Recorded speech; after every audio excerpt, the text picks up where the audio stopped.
चलिए। ओम नमः सिद्धेभ्यः जम जसजम मिदेसे जेण विहाणेन जम्मि कालं मी नादं जिनेन नियदम् जम्मं वा अहवमरणं वा तं तत्सतं निदेशे तेन विहाणेन तं कालं मे कोसकदिवारेदुम्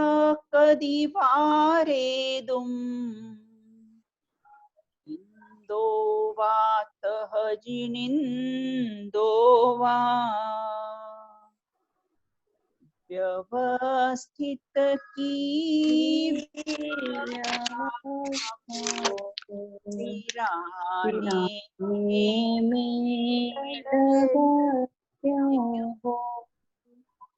अहो फिरते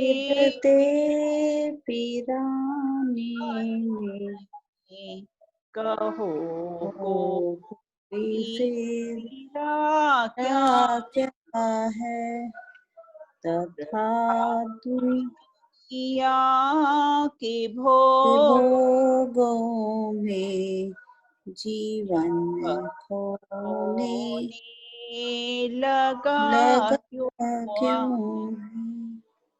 अहो अब मुझे तो समझ चेतन वृथा पर में लगा क्यों है अहो अब तो समझ चेतन वृथा पर में लगा क्यों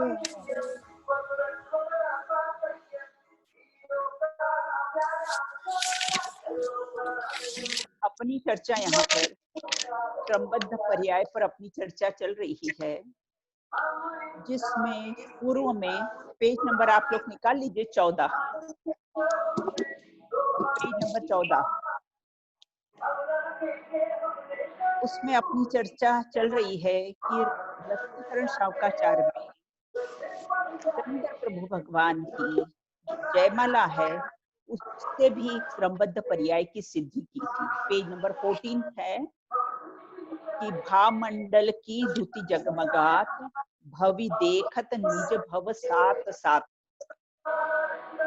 तो यहाँ ये कहते हैं कि भामंडल में भव्य जीव के सात सात भाव दिखाई देते हैं उस समय तो सात भाव में तीन भूत के एक वर्तमान का और एक भविष्य का। तो प्रश्न ये उपस्थित होता है कि भूत के तो ठीक है लेकिन भविष्य के भी तीन भाव अगर निश्चित नहीं होते तो वे दिखाई कैसे देते। इससे ये सिद्ध होता है कि वह तीन भाव भी कैसे हैं निश्चित हैं। अब हम यहाँ पर प्रथमान योग के माध्यम से पेज नंबर 14 है पेज नंबर आंटी 14 इसमें जो हेलो आंटी हाँ बोलिए। इसमें जैसे जो जीव का था तो ये भव्य जीव के सात भाव दिखाई देते हैं। हाँ भव्य ये इसमें था लिखा है हाँ कि अच्छा भव्य जीव के साथ हाँ बिल्कुल। अब वो तो भव्य देखो जीव से क्या तात्पर्य होता है। देखो भव्य शब्द भू धातु से बना है।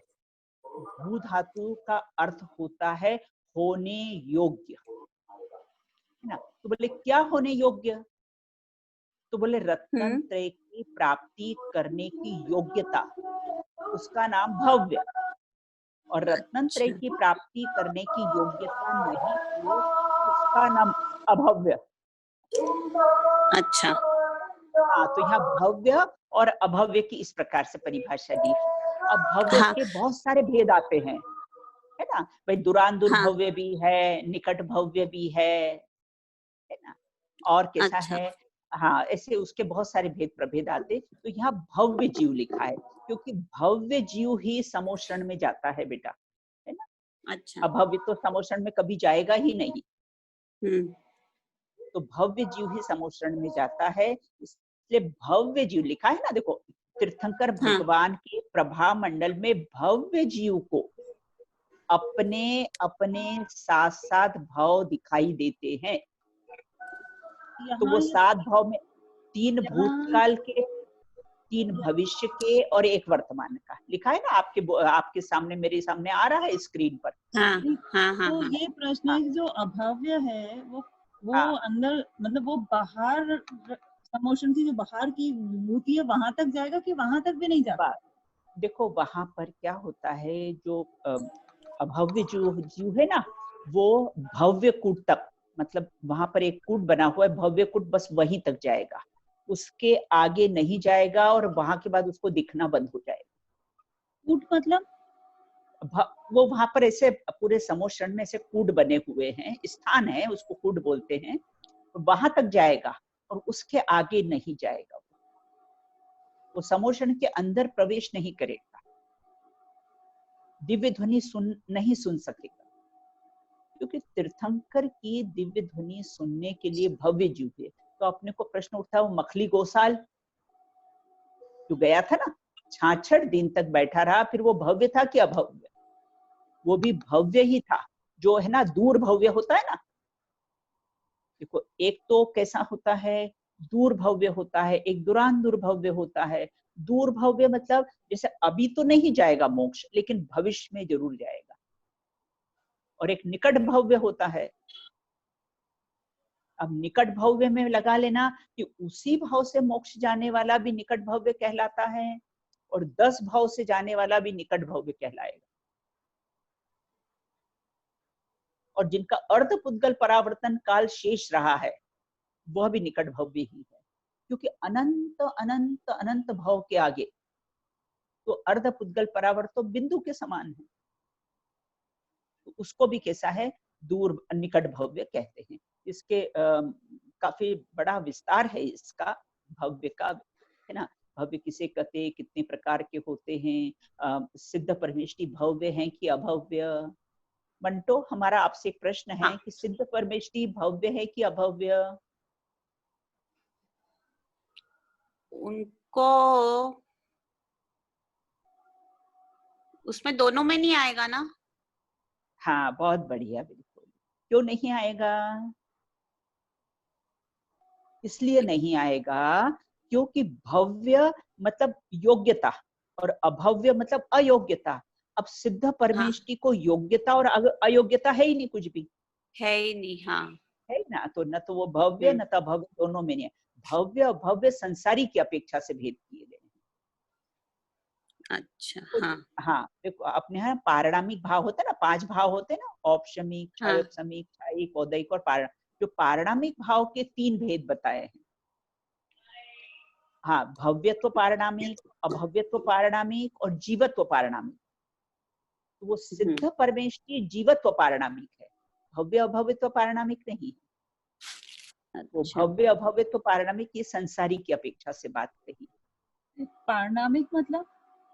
पारणामिक भाव, देखो 5 भाव होते हैं ना, जिसमें कर्म का उपशम नहीं, क्षयोपशम नहीं, क्षायिक नहीं, कुछ नहीं, बिल्कुल, है ना। जो स्वभाव भाव होता है उसको बोलते हैं पारणामिक भाव। जैसे औपशमिक भाव में तो क्या होता है भाई, कर्म के उपशम होंगे तो वह प्रकट होगा। क्षायिक भाव को पारणामिक क्यों नहीं कहा है, क्योंकि कर्म का क्षय होगा तो क्षायिक भाव प्रकट होंगे। लेकिन पारणामिक भाव में ऐसा कर्म का उपशम, क्षय, उदय वगैरह कुछ भी नहीं, उससे निरपेक्ष जो स्वभाव भाव है, जो अपना सामान्य ज्ञान ज्ञान ज्ञान ज्ञान जो स्वभाव है, जो जानन जानन जानन जो स्वभाव भाव है, जो सामान्य है, उसमें कर्म की कोई अपेक्षा रहती ही नहीं, और वही दृष्टि का विषय है, और उससे ही आत्मानुभूति होती है, और वही मोक्ष का कारण है। तो अपनी चर्चा यहाँ पर चल रही थी कि तीर्थंकर भगवान के प्रभा मंडल में भव्य जीव के साथ साथ भाव दिखाई देते हैं, तो निश्चित नहीं होंगे तो दिखाई कैसे देंगे भाई? कल अगर फ्राइडे है, अगर निश्चित नहीं होगा तो हम घोषणा कैसे कर देंगे कि कल फ्राइडे है। इसी प्रकार उनके तीन तीन भाव निश्चित हैं, इसीलिए तो कैसे हैं वो डिक्लेयर हो जाते हैं, वर्तमान का, भूत का और भविष्य का। और देखो एक बात और इसमें विशेष आई है, देखो आप नीचे का पैराग्राफ निकालिए, आप और थोड़ा ऊपर करिए उसको, हाँ और थोड़ा ऊपर करिए उसको, हाँ देखो इसमें एक बात और आई है। कौन सी बात आई है कि तीन भाव की आयु का बंध एक साथ नहीं होता है। ये अकाट्य नियम है करणान योग का कि आयु का बंध मात्र एक ही, जैसे अगले भाव में जो हमको आयु बनने वाली होगी ना, जिस भी आयु में हम जाएंगे तो बंध एक ही भाव का होगा। उसके आयु का बंध हो जाने पर भाव निश्चित हो गए हैं, तो इसलिए वे पहले से ही निश्चित हैं। इसलिए तो डिक्लेयर किया ना कि आयु बंध से निश्चित नहीं होती है, वो पहले से ही उसके निश्चित थे ये भाव, इसके कारण उसका कैसा है आयु का बंध हुआ है। अब देखो, अब इसमें और प्रश्न उपस्थित होता है ना, आपके इसमें जो पैराग्राफ है ना, प्रश्न उपस्थित होता है कि भगवान नेमिनाथ के द्वारा द्वारका जलने की घोषणा सुनकर अन्य जीवों को किस प्रकार की प्रतिक्रिया हुई, ये प्रश्न है। अब वो प्रश्न का उत्तर आपके ये प्रथमान योग के सभी शास्त्र है ना, वहां से अपन प्रारंभ करेंगे। प्रश्न क्या है कि प्रथमान योग के द्वारा अपन चारों अनुयोग से क्रमबद्ध पर्याय की सिद्धि करेंगे। अभी अपने ये भामंडल के द्वारा करी, अब प्रथमान योग से हम क्रमबद्ध पर्याय की सिद्धि करेंगे कि क्रमबद्ध की द्वारका, भगवान नेमिनाथ के द्वारा द्वारका जलने की जब घोषणा हुई, इसे भगवान नेमिनाथ तीर्थंकर के दिव्य ध्वनि में आया कि 12 वर्ष के बाद दीपायन मुनि के निमित्त से द्वारका जले। अब क्या हुआ, जब ये दिव्य ध्वनि में जीवों ने सुना तो देखो मैं पढ़ती हूँ इसमें से, भगवान नेमिनाथ ने द्वारका के जलने की घोषणा 12 वर्ष पूर्व की थी। अगर निश्चित नहीं होती तो घोषणा कैसे करते भाई, अपने पर्यूषण इस तारीख से लगने वाले हैं, अगर निश्चित नहीं होते तो घोषणा कैसे करते। तो भगवान नेमिनाथ के द्वारा द्वारका जलने की घोषणा 12 वर्ष पूर्व कर दी थी। साथ ही यह भी स्पष्ट कर दिया था कि किस निमित्त से जलेगी, तो बोले वो दीपायन मुनि को क्रोध आएगा और जले। और कैसे जलेगी, तो बोले वो यादव वंशी उसको पत्थर मारेंगे, किनको, दीपायन मुनि को, कि देखो देखो इसके निमित्त से ये द्वारका जलने वाली है। तो वो फिर उनको क्रोध आएगा और क्रोध से फिर उनके ना एक पुतला निकलेगा और वह जाकर के साथ द्वारका नगरी को भस्म कर देगा। तो देखो वो अपना होता है ना समुद्घात, एक शुभ भी होता है और एक अशुभ भी होता है। तो उनको अशुभ समुद्घात था और वहां से गेरू कलर का एक पुतला निकलता है और वो द्वारका नगरी को जाकर जलाकर भस्म कर देता है और आके वह फिर मुनि का भी देह परिवर्तन हो जाता है। तो यहाँ कहते हैं कि किस निमित्त से, तो बोले दीपायन निमित्त के मन से। कैसे जलेगी, तो यादव वंशी उनको क्रोध दिलाएंगे। कब जलेगी, बोले 12 वर्ष बाद जलेगी। सब कुछ घटित होगा, अनेक उपायों के बावजूद भी वह सब कुछ उसी रूप में घटित हुआ। अब क्या हुआ, जब ये घोषणा हुई थी 12 वर्ष पहले, जब ये घोषणा नेमिनाथ स्वामी के अपने दिव्य ध्वनि में आया, तो वह जो दीपायन मुनि ने सोचा चलो मैं स्थान छोड़ के चला जाता हूँ, मैं यहाँ रहूंगा ही नहीं तो मेरे निमित्त से द्वारका जलेगी कैसे। तो वो चले गए, लेकिन जहां भी गए ना द्वारका के पास, तो वहां पर किसे कुछ काउंटिंग में भूल हो गई। और उनको ऐसा लगा कि वो टाइम निकल गया, लेकिन वो 12 वर्ष ही था और उनके निमित्त से फिर द्वारका कैसी है, जली है। देखो मैं पढ़ती हूँ इसमें।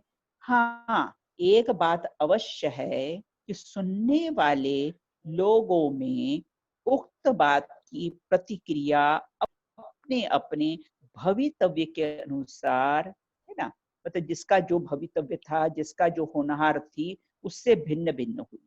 जिसका भविष्य, अब किसी ने ये दिव्य ध्वनि सुनी और इनको ऐसा लगा कि अरे द्वारका नगरी जलने वाली है, तो जिनका भविष्य अच्छा था उनको तो सुनकर वैराग्य आ गया। बहुत सौ ने नग्न दिगंबर दीक्षा धारण कर ली, किसी ने अणुव्रत धारण कर लिए, श्रावक व्रत धारण कर लिए, अनेकों ने सम्यक दर्शन प्राप्त कर लिया। पर जिनको अधोगति होनी थी, उन्होंने भगवान की बात को टालने का प्रयत्न किया और वो प्रयत्न करने में जुट गए कि देखते हैं द्वारका नगरी कैसे जलती, हम जलने ही नहीं देंगे। उन्होंने अपना सारा पुरुषार्थ भगवान की बात को झूठा करने में लगा दिया। आप आगे करिए, 15 पेज पर आइए आप, 15 पेज का फर्स्ट पैराग्राफ। तो भगवान की बात, हाँ, जुड़ गए। देखो द्वारका नगरी कैसे जलती है। उन्होंने अपना सारा पुरुषार्थ मानो भगवान की बात को झूठा करने में लगा दिया। पर भगवान ने जैसा देखा जाना था कह दिया, वे उसके कर्ता धर्ता नहीं थे। एक बात विशेष ध्यान देने योग्य है कि भगवान बताते हैं, बनाने वाले नहीं हैं। कि जो अन्य मत मानते हैं कि ईश्वर करता है, लेकिन जैन दर्शन ये मानता है कि भगवान की वाणी में सिर्फ आया है, उन्होंने बनाया नहीं है, सिर्फ बताया है, वे उसके कर्ता धर्ता नहीं है। अब भगवान की वाणी में द्वारका जलने के उपादान के साथ साथ निमित्तों का उल्लेख भी आया है। किसके निमित्त से जलेगी, तो बोले दीपायन निमित्त के, वो निमित्त का भी नक्की था, पर निमित्ताधीन दृष्टि वालों का ध्यान उपादान की ओर तो नहीं गया, वे निमित्तों को हटाने में लग गए। अपनी दृष्टि में निमित्तों को हटाकर अपने को सुरक्षित समझने की, हम दीपायन मुनि को ही यहां से हटा देंगे तो द्वारका कैसे जलेगी। तो उन्होंने अपना सारा पुरुषार्थ उन निमित्तों को हटाने में लगा दिया और जो वैराग परिणति के थे उन्होंने अपना सारा पुरुषार्थ के साथ सम्यक दर्शन प्राप्त करने में, दीक्षा लेने में, इसमें लगा दिया। जो भव्य जीव हैं उनको ऐसी भावना होती है, जैसे अभी कोरोना है, जो भव्य जीव हैं वो तो बहुत हाय हाय कर रहे हैं, और सॉरी अभव्य जीव, और जो भव्य जीव हैं सोचते कि चलो कभी तो ऐसा मौका मिला नहीं आज तक, काम काम काम का रहता है, तो अब तो चलो हमें आत्म आराधना का अवसर मिला है। तो इस प्रकार देखो गुरुदेव श्री थे ना, एक बार वेलजी भाई के पुत्र वकील थे और शायद वेलजी भाई खुद भी वकील थे, ऐसा कुछ है। तो उन्होंने, जब गुरुदेव ऐसा कहते थे कि निमित्त करता नहीं है, निमित्त से कुछ नहीं होता है, गुरु से ज्ञान नहीं होता है, तब उन्होंने, वेलजी भाई के पुत्र ने गुरुदेव श्री से पूछा कि गुरुदेव श्री आप कहते हो कि निमित्तों से ज्ञान नहीं होता, तो अब हम सोनगढ़ नहीं आएंगे क्योंकि गुरु से तो ज्ञान होता नहीं है। देखो गुरुदेव ने कितना अच्छा जवाब दिया। बोले गुरु से ज्ञान नहीं होता है, निमित्तों से ज्ञान नहीं होता है, इस बात को पक्का और दृढ़ करने के लिए सोनगढ़ आओ। तो इस प्रकार यहाँ एक कहते अज्ञानी जीव निमित्तों को आगे पीछे करने में लगा देते हैं और ज्ञानी जीव कैसे होते हैं, अपने आत्म कल्याण में लग जाते हैं। देखो नीचे का पैराग्राफ, थर्ड पैराग्राफ, भगवान की वाणी, थर्ड पैराग्राफ है, निमित्ताधीन दृष्टि वालों को भगवान की सर्वज्ञता पर पूरा भरोसा नहीं होता है। यहाँ तो गुरुदेव श्री बहुत बहुत उपादान पर जोर देते थे ना, कि तू तेरा उपादान जागृत कर, निमित्त आकाश से उतर कर आ जाएंगे, और उतरे नहीं है। सिंह का उपादान जागृत हुआ तो निमित्त ऊपर से उतर कर आ गए ना। उनकी दृष्टि, उनकी निमित्ताधीन दृष्टि होती है ना, उनकी दृष्टि चंचल बनी रहती है। यह बात नहीं है कि उन्हें भगवान की बात पर विश्वास ही न था। यदि विश्वास नहीं होता तो फिर वे डरते क्यों, घबराते क्यों, निमित्तों को हटाने का प्रयत्न क्यों करते, उसे टालने का असफल प्रयत्न ही क्यों करते। उन्हें विश्वास तो था, पर पक्का विश्वास नहीं था। जैसे हम सर्वज्ञ को तो मानते हैं, लेकिन सर्वज्ञ की नहीं मानते हैं। उनकी श्रद्धा सर्वज्ञ पर नहीं टिकती है, ढूल मूल श्रद्धा होती है। जिनका संसार अल्प रह जाता है, उनको सर्वज्ञता समझ में आती है। अब देखो, अंतिम बात कह के अपन समाप्त करते हैं। भगवान की दिव्य, ये नीचे चौथा पैराग्राफ निकालिए, हाँ थोड़ा और ऊपर कीजिए। भगवान की दिव्य ध्वनि में ऐसा आया कि द्वारका 12 वर्ष बाद जल जाएगी। अज्ञानियों को क्या लगा, अज्ञानियों को लगा कि जैसे 12 वर्ष के बाद भगवान उस द्वारका नगरी को जला देंगे, जबकि भगवान को उनसे कुछ लेना देना नहीं है, क्योंकि वो तो भूत, वर्तमान और भविष्य की पर्याय को जानते हैं ना, और जानते हैं, और वैसा ही बिना इच्छा से वाणी उनकी खिर जाती है। वे तो वीतरागी थे, उन्हें किसी से भी रंच मात्र कुछ भी लेना देना नहीं था, और नहीं किसी से उनको राग द्वेष था। अतः उनके द्वारा द्वारका जलाए जाने का तो प्रश्न उठता ही नहीं। लेकिन अज्ञानी क्या मानता है कि 12 वर्ष के बाद भगवान इसको जला देंगे, किंतु वे तो सर्वज्ञ थे। अतः भविष्य में कहाँ क्या होगा उसे वो वर्तमान में वर्तमानवत स्पष्ट देखते हैं। गुरुदेव श्री हाथ की रेखाओं का उदाहरण देते थे। जिस प्रकार हाथ में रेखाएं बिल्कुल स्पष्ट झलकती है, देखो भगवान की दिव्य ध्वनि में आया है कि द्वारका 12 वर्ष बाद जलने वाली है। तो लोगों ने क्या इमेजिन किया कि 12 वर्ष के बाद जलेगी, लेकिन भगवान को तो, नेमिनाथ भगवान को तो वह अभी जैसे 12 वर्ष के बाद जलने वाली, वो अभी ऐसे धू धू करती जलती हुई दिखाई दे रही थी, क्योंकि वर्तमान, भूत और भविष्य तीनों की पर्यायों को वो एक समय में और एक साथ जानते हैं। तो तब भविष्य में क्या होगा उसे वर्तमानवत स्पष्ट देखते और जानते हैं। अतः उन्होंने तो मंटो, अगर ये व्यवस्था अपने को हो जाए तो कितना अच्छा रहे ना, कि हम भी भूत, वर्तमान, भविष्य की सब पर्यायों को अभी जान ले। अगर ये व्यवस्था अपने को हो जाना चाहिए ना, तो अपने को अच्छा मालूम पड़ जाएगा कि अभी कोरोना के बाद क्या क्या होने वाला है सब। देखो अपने बट को, ऐसे अपन भव्य जीव थोड़ी है कोई। हाँ एक बात और देखो, अपने को होगी ना, अपने को ये फैसिलिटीज क्यों नहीं है, क्योंकि हम वीतरागी नहीं है। हम आकुल व्याकुल हो जाएंगे, हम पर्याय को आगे पीछे पलटने में लग जाएंगे। इसलिए अपने को ये व्यवस्था, ये तो किसको ये व्यवस्था है, वो वीतरागी जो सर्वज्ञ अनंत परमेष्टि, अनंत चतुष्टय के धारी, जिनके 4 घातिया कर्म नष्ट हो गए हैं, उनको ये कैसी है व्यवस्था है, और उनको ये फैसिलिटीज है, अपने को नहीं।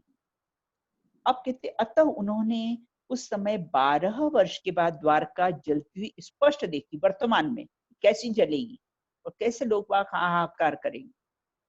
उसके 12 वर्ष के बाद कैसी लपटें उठने वाली है, उस समय का सीन उनको वर्तमान में स्पष्ट दिखाई दे रहा है।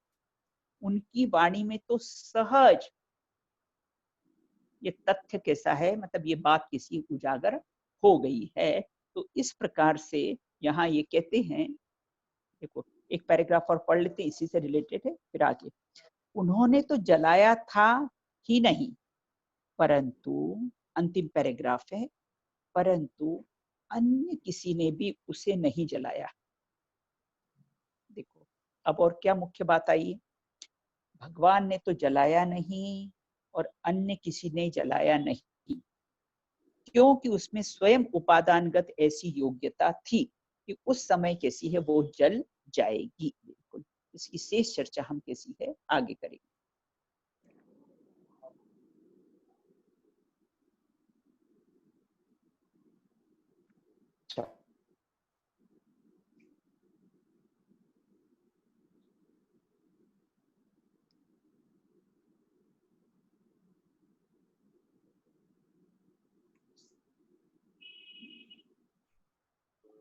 आज वो नहीं बोल रहे पाठ अपना स्तुति दीदी?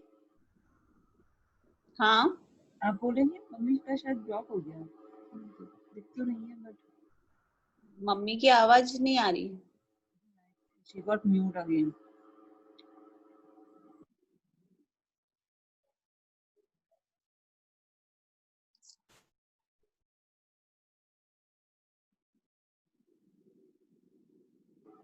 मम्मी स्तुति बोलेंगे? शी ड्रॉप दी। हाँ आई थिंक ब्लॉक कर दिया मम्मी। चलिए फिर अपन स्तुति बोलेंगे दीदी आप? हाँ चलो चलिए बोलिए दीदी।